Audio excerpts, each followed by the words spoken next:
اے محمد کیا تم میں کوئی مرد نہیں ہے؟ میں تمہیں تو بہت بڑا مومن اور ثابت قدم سمجھتا تھا۔ اے محمد سنا ہے ہمارے مقابلے میں تم شہر کی عورتوں کو لائے ہو، کیا ان کے علاوہ تم میں کوئی مرد بھی ہے یا محمد؟ کوئی ہے جو جنت میں جانے کی خواہش رکھتا ہو؟ میرا بھی یہی خیال ہے کہ ان لوگوں میں تو کوئی مرد ہے ہی نہیں۔ ان لوگوں کے تمام دعوے جھوٹے ہیں ابو سفیان۔ کیا تم لوگوں میں کوئی ہے جو اس کافر کی زبان بند کرے؟ کیا تم لوگوں میں کوئی ہے جو اس کافر کی زبان بند کرے؟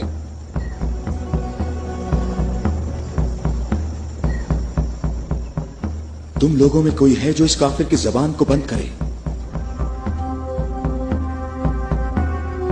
یہ رسول اللہ کا فرمان ہے۔ علی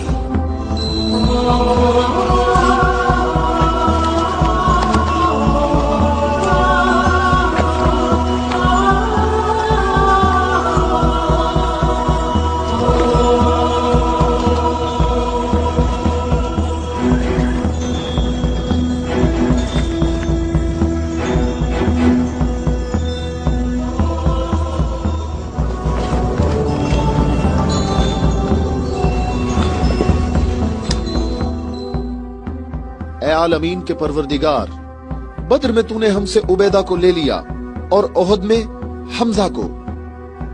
یا اللہ یہ علی تیرے رسول کا چچا زاد بھائی ہے، اے میرے اللہ اس کا ہاتھ تھام لے اور اسے دشمن پر فتح و نصرت عطا فرما۔ اللہ اکبر۔ وہ دیکھو، میں ایک بار پھر کہتا ہوں کہ ان میں سے ایک بھی مرد نہیں ہے۔ عمرو دیکھو ان لوگوں میں ایک مرد بھی ہے۔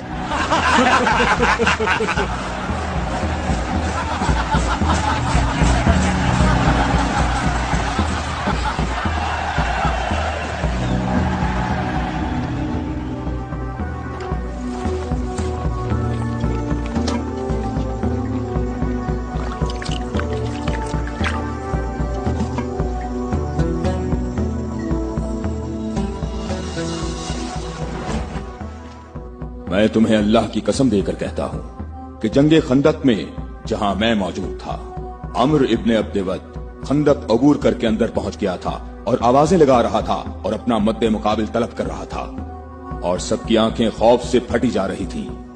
تو میرے سوا کون تھا جو اس کے مقابلے کے لیے بغیر ہچکچاہٹ کے نکلا؟ اور رسول خدا نے اس دن فرمایا کہ کل اسلام کل کفر کے مقابلے کے لیے جا رہا ہے، اور اسی وجہ سے یہ فرمایا تھا کہ جنگ خندق میں علی کی ایک ضرب ثقلین کی عبادت سے افضل ہے۔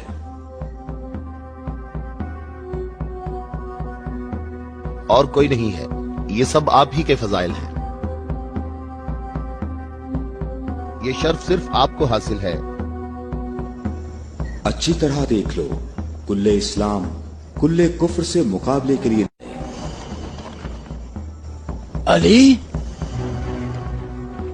علی ابن ابی طالب،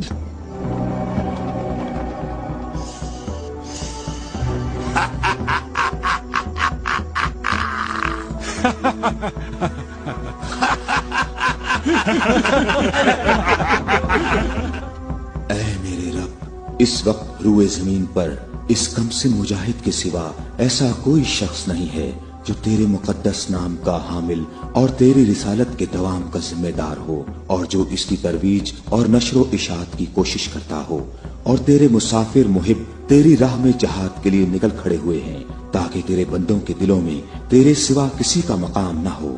میں علی کو تیرے سپرد کرتا ہوں، اس کو ثابت قدم رکھنا اور اپنی برکت سے اس کے ہاتھوں میں قوت و عظمت عطا فرما۔ ہم کسی کا خون نہیں بہاتے، واپس اپنے قبیلے کی طرف چلے جاؤ اور اپنی تلوار نیام میں ڈال لو۔ اگر ابو سفیان بھی تمہارے ساتھ مل کر آئے تب بھی تم خندق کے قریب نہیں آ سکتے۔ مجھے اچھی طرح جانتے ہو؟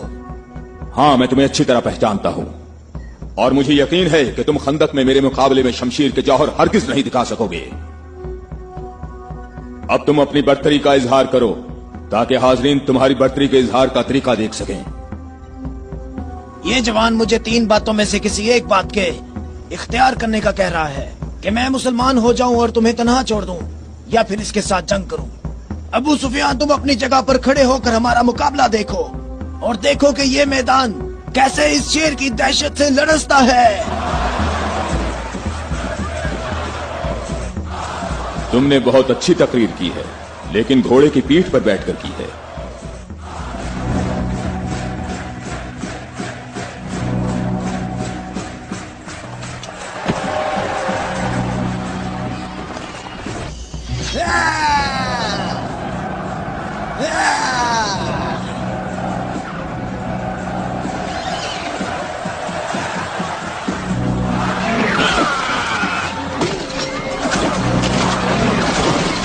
میرے خدایا،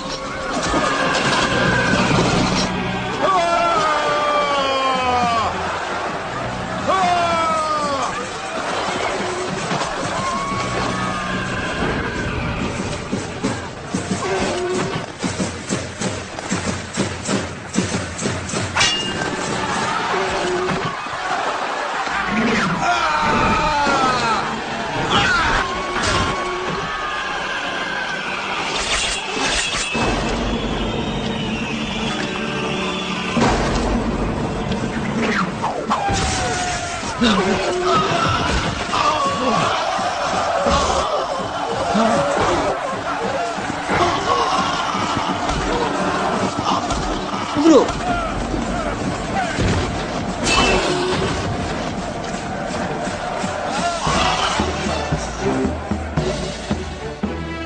اللہ اکبر، اللہ اکبر۔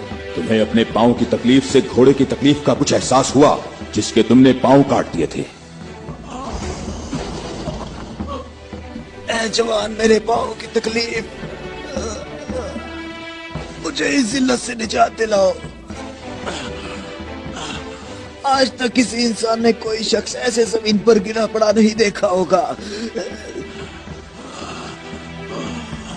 جیسے اس وقت میں پڑا ہوا ہوں۔ عمرو،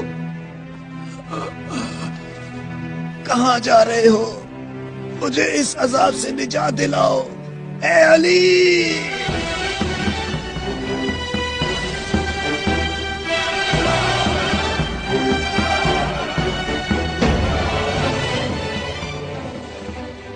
میں تیری تلوار کی ضرب کو جنگ بدر سے جانتا تھا۔ میں عرب کے نامور بہادروں کو اچھی طرح جانتا ہوں اور سوائے علی کے میرا کوئی مد مقابل نہیں تھا۔ میں نے تمہاری طرف لعاب دہن پھینکا تاکہ تم متشل ہو کر میرا کام تمام کرتے۔ میرے جاننے والے سب لوگ میری طرف دیکھ کر میرا مذاق اڑا رہے ہیں۔ ہم اہل بیت کے ہاں جو کچھ ہوتا ہے وہ صرف اللہ کے لیے ہوتا ہے۔ تو نے میرے غصے کو بھڑکایا تو میں نے اپنے غصے کو ٹھنڈا کیا۔ اگر میں تجھ پر اپنے غصے کو ٹھنڈا کیے بغیر تجھے قتل کر دیتا تو میں اللہ کی مرضی پر اپنی مرضی کو مقدم کرتا۔ مجھے تھوڑا غصہ آ گیا تھا تو میں نے خود کو پرسکون کیا اور اپنے رب سے مغفرت طلب کی، اور اب میں تمہارے اوپر اللہ کے حکم کو جاری کر رہا ہوں۔